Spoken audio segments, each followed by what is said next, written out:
Olá, tudo bem? Hoje eu estou aqui para discutir com você sobre a próstata. A próstata é uma glândula, por dentro dela passa a uretra. A próstata normal, no jovem, ela tem mais ou menos em torno de 20 gramas. Mas um dos problemas que o homem enfrenta é a chamada hiperplasia prostática benigna, que essa próstata começa a aumentar de tamanho. E como a hiperplasia prostática benigna, que é chamada de HPB, hiperplasia prostática benigna, a uretra está passando no meio da próstata e a hiperplasia ocorre de dentro para fora. Então, quando você tem um aumento no tamanho da próstata, você começa a ter problemas de micção, você começa a ter dificuldade para urinar. O fluxo já não é tão intenso, às vezes tem que fazer força para urinar, às vezes começa a pingar na cueca, você tem uma pequena incontinência e geralmente a preocupação é muito grande, que a pessoa quando vê isso, o paciente quando vê isso, ele fala assim, nossa, será que eu estou com câncer de próstata? Vai com calma. Por quê? Porque se tem muita sintomatologia, geralmente não é câncer. Porque você quer saber qual o principal sintoma do câncer de próstata? Você acha que seria interessante você ficar sabendo qual o principal sintoma de câncer de próstata? Pois é, eu vou dizer para você. O principal sintoma de câncer de próstata é não ter sintoma. É silencioso. Por que o câncer de próstata não dá sintoma? Quando você descobre, você já tem. Porque ele ocorre na periferia da próstata e a uretra está passando lá dentro. Então, quando você tem toda essa sintomatologia de micção, de urinar, provavelmente a chance é enorme de não ter nada a ver com câncer. Tem uma segunda coisa para lhe dizer. O grande filósofo Tim Maia tinha uma frase que ele dizia assim, ó, uma coisa é uma coisa, outra coisa é outra coisa. Aqui se aplica muito bem a filosofia do Tim Maia. Hiperplasia prostática benigna é uma coisa, câncer de próstata é outra coisa. Um não vira o outro. Ah, te trouxe bastante tranquilidade, hein? Você estava preocupado porque aquele aumento da próstata pode virar câncer? Não, não tem jeito de virar câncer. São duas doenças distintas. A hiperplasia prostática benigna ocorrendo do centro para a periferia e o câncer ocorrendo da periferia para o centro. São até localizações diferentes. Para você saber se isso está acontecendo, na hiperplasia prostática benigna, a sintomatologia aparece. Então, a sintomatologia da micção, a dificuldade para urinar, cada vez que você urina pouquinho, daí um pouquinho tem que urinar de novo, aí você tem às vezes que acordar à noite por causa disso, atrapalha profundamente seu sono, isso é um problema sério, porque se você levanta 2, 3, 4 vezes para urinar, você acaba não tendo naquela noite um sono reparador, isso vai repercutir em toda a sua saúde. A hiperplasia prostática benigna, ela chama benigna porque ela é benigna, do ponto de vista de próstata. Mas ela pode repercutir muito. Então, se isso está te incomodando tremendamente para dormir, você tem que checar com o seu médico se você pode tomar alguma coisa para que você não urine muito durante a noite. Existem substâncias alfa-bloqueadores, que o seu médico conhece muito bem, e que vão permitir você acumular mais na bexiga e só descarregar a bexiga na parte da manhã. Deixa eu falar para você agora de um exame que, na minha opinião, um dia vai sair do mercado, que se chama PSA, que é o antígeno prostático específico, que tem uma gradação, você pode ir de 0 a 4, de 4 a 10, acima de 10. Tem significados diferentes, mas nós não vamos entrar nessa conversa aqui. Eu só gostaria de dizer para você que existem vários fatores que aumentam o PSA. Por exemplo, se você cavalgar, fizer equitação, se você teve relação sexual, se você andou de bicicleta, se você fez uma ginástica intensa, se você correu uma maratona, tudo isso contribui para aumentar o PSA. Então, o PSA, ele tanto aumenta no caso da hiperplasia prostática benigna, quanto ele aumenta no caso do câncer. Então, geralmente tem uma dificuldade. Ih, aumentado, será que é câncer? Será que não é? E a pessoa fica apavorada e começa a fazer biópsias.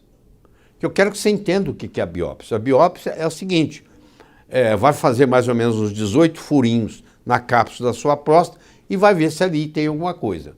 Eu quero fazer uma analogia aqui para você. Você imagine que eu tenho um lago e que eu crio carpas nesse lago. E você vai me visitar e eu vou mostrar para você que eu crio carpas, porque a água está escura. Eu jogo uma rede e quando eu puxo a rede não tem carpa nenhuma na rede. Significa que não tem carpa no lago? Não, não significa nada, porque o peixe não foi pego na rede, não estava naquele lugar. A mesma coisa acontece com a biópsia de próstata, porque quando você faz uma biópsia de mama, o problema da mama tem um nódulo. Você vai pela ultrassonografia e faz a biópsia no nódulo. Só que a próstata não tem nódulo. Então eu não tenho um parâmetro para dizer aqui que eu vou biopsiar. Eu vou fazer 18 biópsias, tem suas complicações. Procure no Dr. Google, você vai ver, tem gente que fica internado por um mês depois de uma biópsia de próstata, tá? Porque às vezes pode sangrar. E quando vem negativo, não é garantido também que não tenha nada. Porque você jogou a rede, não pegou peixe, não significa que o lago não tenha peixe. Simplesmente o peixe não caiu na rede. Você fez a biópsia, mas se você está fazendo a biópsia de um lado e o câncer está do outro lado, você não vai pegar. Então você tem que levar isso em consideração na hora que você vai decidir se você quer ou não fazer a biópsia. E o problema maior do câncer de próstata, que a preocupação maior é a metástase, é espalhar. Tem estudos na literatura mostrando que a biópsia, furar a cápsula da próstata, contribui no processo de metástase. Mas deixa eu dar para você dois parâmetros importantes. Primeiro, que só 7% dos cânceres de próstata vão ter metástase. Então a chance de você morrer com ele, mas não por causa dele, é muito grande. Então uma pessoa que tem câncer de próstata, ela pode morrer com câncer de próstata, mas não por causa do câncer de próstata, porque a chance de metástase é de apenas 7%. Tanto é que nos países de primeiro mundo, quando passa dos 65 anos de idade, hoje a conduta é observar. Tem lugar, por exemplo, nos Estados Unidos, com mais de 70 anos não se opera mais. E já de 65 a 70 tem restrições muito grandes para operar, entendeu? Eventualmente, todo homem vai ter câncer de próstata. Eles têm estudos mostrando pacientes com 90 anos de idade ou mais, que morreram por outras causas, submetido à autópsia. Sabe quantos por cento tinha câncer de próstata? Com mais de 90 anos? 100%. Todos os pacientes que morreram com mais de 90 anos, por outras causas, quando feita a autópsia, quando estudado a próstata, tinha lá um câncer de próstata pequenininho lá guardado. Porque o câncer de próstata, ele leva 20 a 30 anos para evoluir. Então, se você foi diagnosticado com câncer de próstata hoje, significa que ano passado você já tinha ele, que ano retrasado você já tinha ele. Agora, eu pergunto para você, raciocina aqui comigo. Você é diagnosticado hoje com câncer de próstata, por que você tem que operar amanhã de manhã? Isso é uma coisa que levou 30 anos para chegar naquele ponto. Não é melhor você se preparar melhor para a cirurgia?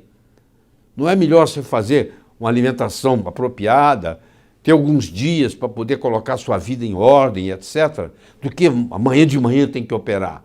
Eu não entendo essa pressa, como muitos que estudam isso não entendem essa pressa. E o PSA, ele tanto ajuda quanto atrapalha, porque o PSA pode ajudar em você fazer um diagnóstico, mas muitas vezes tem nada a ver com nada. E existe o chamado PSA total e existe o chamado PSA livre. Conversa isso com o seu médico. Quanto maior for o percentual do PSA livre comparado com o PSA total, menor é a chance de ser câncer. Então eu posso ter um PSA de 12, mas se o PSA livre é 25%, por exemplo, isso é praticamente uma hiperplasia prostática benigna ou uma prostatite. Porque quem tem hiperplasia prostática benigna tem uma predisposição à prostatite. Então eu quero que você saiba disso.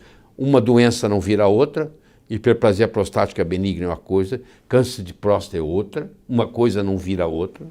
Você tem que tomar muito cuidado quando você analisa o PSA, porque ele causa muito, nós chamamos de falso positivo. Se você tem mais de 65, 70 anos de idade, provavelmente observar é a melhor coisa, não vai operando assim. E como é um câncer de evolução lenta, você não pode ser amanhã de manhã. E lembrando-se de que quanto mais sintomatologia você tiver, maior a chance de ser hiperplasia prostática benigna do que câncer. Existem vários alimentos que são úteis no tratamento da próstata. Um desses alimentos, que o componente é o licopeno. O licopeno é uma substância que ajuda muito, tanto na hiperplasia prostática benigna, quanto mesmo na prevenção até de câncer. Só que o licopeno é uma substância lipossolúvel. Ele não é uma substância hidrossolúvel. O que quer dizer isso? Não adianta eu tomar suco de tomate, porque o suco de tomate está na água, é hidrossolúvel, não vai facilitar a absorção do licopeno. Agora, se eu como o tomate cozido da pizza, esse tem licopeno. Então, só o fato de ter licopeno não é suficiente. Eu tenho que ter um licopeno que seja biodisponível, ou seja, ele tem que estar cozido. Então, o melhor jeito de você absorver um licopeno é quando você cozinha ele e você toma ele junto com a refeição. Aí, quando com a refeição, com toda a parte lipossolúvel da refeição, facilita a sua absorção. Mas é um componente interessante na proteção da próstata. Eu espero que essa conversa tenha ajudado você um pouco. Tá bom?